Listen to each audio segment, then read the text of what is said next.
a respeito.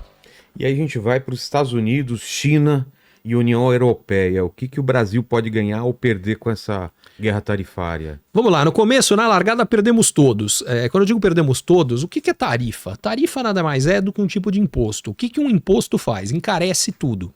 Então, o maior perdedor é quem está envolvido na guerra de tarifa com todo mundo, que são os Estados Unidos. Então, quem mais tem a perder são os Estados Unidos. Os outros países, em geral, perdem também, porque à medida que os Estados Unidos taxam, você tem um movimento que a China já puxou, a própria União Europeia, de retaliação.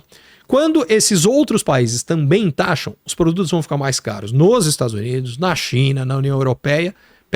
Se os preços sobem, a inflação sobe. Se a inflação sobe, os juros sobem. Se os juros sobem e o crédito fica mais caro, as pessoas vão vender menos, as empresas vão produzir menos, então elas precisam de menos trabalhador, vai começar a ter desemprego no mundo por conta disso. Então, a economia mundial piora. A dos Estados Unidos mais do que todas as outras, porque ele está envolvido nessa relação com todos, as outras são bilaterais. Dito isso, para o Brasil tem algumas oportunidades gigantescas. Vou te levantar 3. A primeira, o agro. Os 2 grandes mercados de exportação do agronegócio brasileiro são China e União Europeia, que são os 2 países que já retalharam os Estados Unidos e que, por consequência, tudo que chega americano lá vai chegar mais caro. Os Estados Unidos são os maiores exportadores de alimentos para Europa e China, que não vão mais comprar dos Estados Unidos porque vai ficar caro. O segundo maior exportador é o Brasil. O Brasil vai exportar muito mais para a China e para a Europa, talvez, inclusive, o acordo de livre comércio da União Europeia com o Mercosul, que está parado há um tempão, talvez agora ele avance. Porque se ele não avançar, comida vai ficar mais caro na Europa. E se comida ficar mais caro na Europa, vai bater na popularidade dos presidentes de lá. Então, tem uma chance dessa história começar a avançar.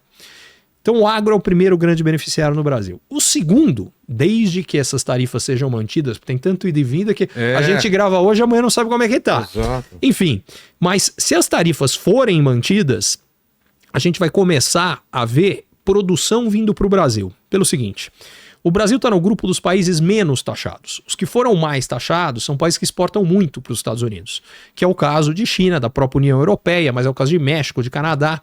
Uma coisa que eu já vi, já teve gente me procurando, só ontem foram 2, tá? Vou te contar um caso que é do setor de calçados, uma fábrica que hoje produz no Sudeste Asiático e exporta para os Estados Unidos. Falou, cara, só que o país no qual ele exporta vai tomar uma taxação de 65%.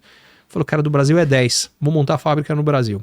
E uma outra é uma fábrica italiana de motos, mas que a produção é feita na China e que também, com a tarifa que tem, ele falou, vou montar a fábrica no Brasil. Então a indústria brasileira tem uma oportunidade gigante de atrair investimento para a produção, para vender aqui e nos Estados Unidos. Mas por que no Brasil? Por que não faz no Chile? Porque o Chile pode servir para exportar, mas o mercado consumidor interno do Chile é pequeno. O Brasil tem a vantagem de ter as duas coisas. Você faz para produção para um mercado consumidor grande e ainda por cima aproveitar o mercado americano.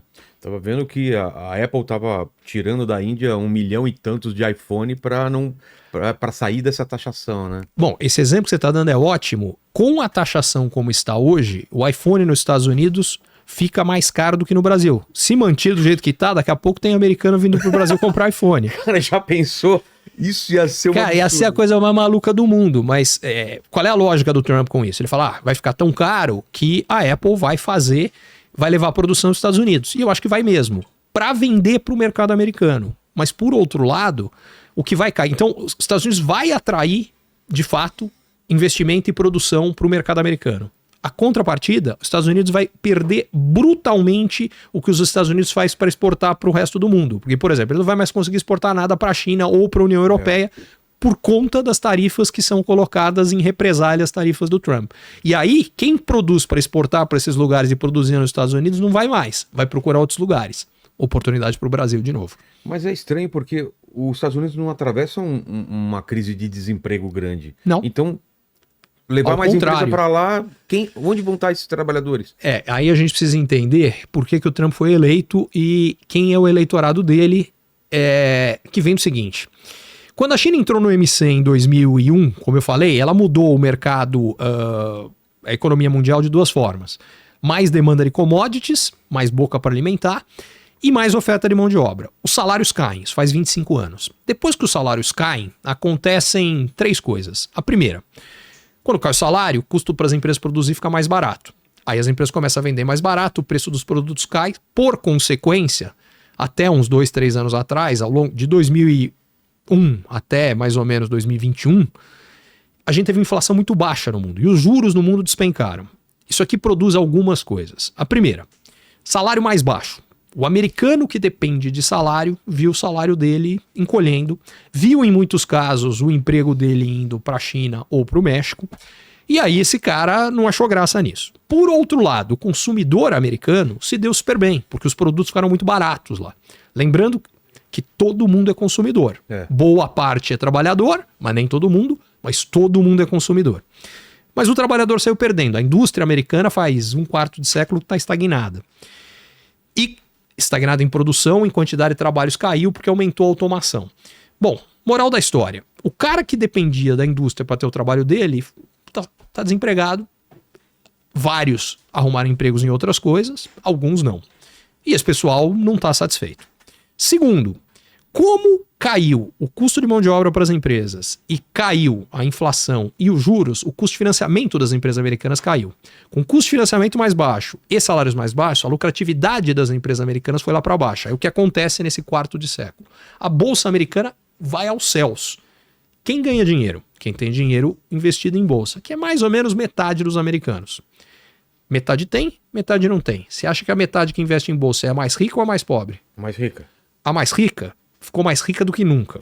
A mais pobre, que depende de salário, ficou mais pobre. O que acontece quando o mais pobre fica mais pobre e o mais rico fica mais rico? Ressentimento vai ao céu.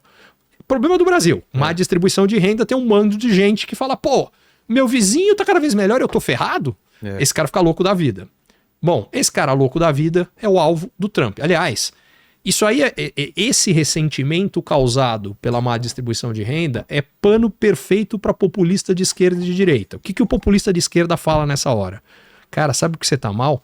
Porque esse outro cara roubou a sua parte. O rico ficou com a sua parte, com a parte do pobre. Ele fez alguma sacanagem aqui. Vamos em cima do rico.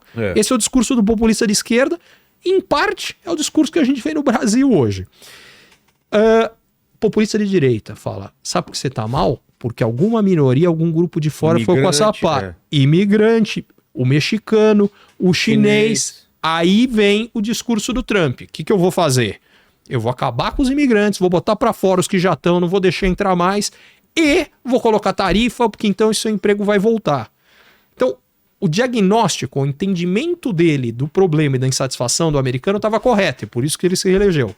Já o que ele propõe como solução está completamente errado, ele só está agravando os problemas. Mas ele sabe disso. Essa é a parte que eu honestamente também não consigo entender. Eu achava que ele sabia também. E eu achava que aquilo era... uma bravata. Bravata de campanha e na hora do vamos ver, ele não vai fazer nada. Mas ele tá tentando, então eu acho que ele acredita nesse negócio. Estranho. E outra coisa, tá tentando de uma forma tosca, porque as tais das tarifas que ele colocou, a fórmula que ele usou para criar as tarifas, cara, não tem lógica nenhuma, não para de pé. O que me leva a crer é que ele tá fazendo a cabeça dele, quer dizer, ele não tá ouvindo o técnico em volta dele, não tá fazendo nada. E umas coisas meio absurdas.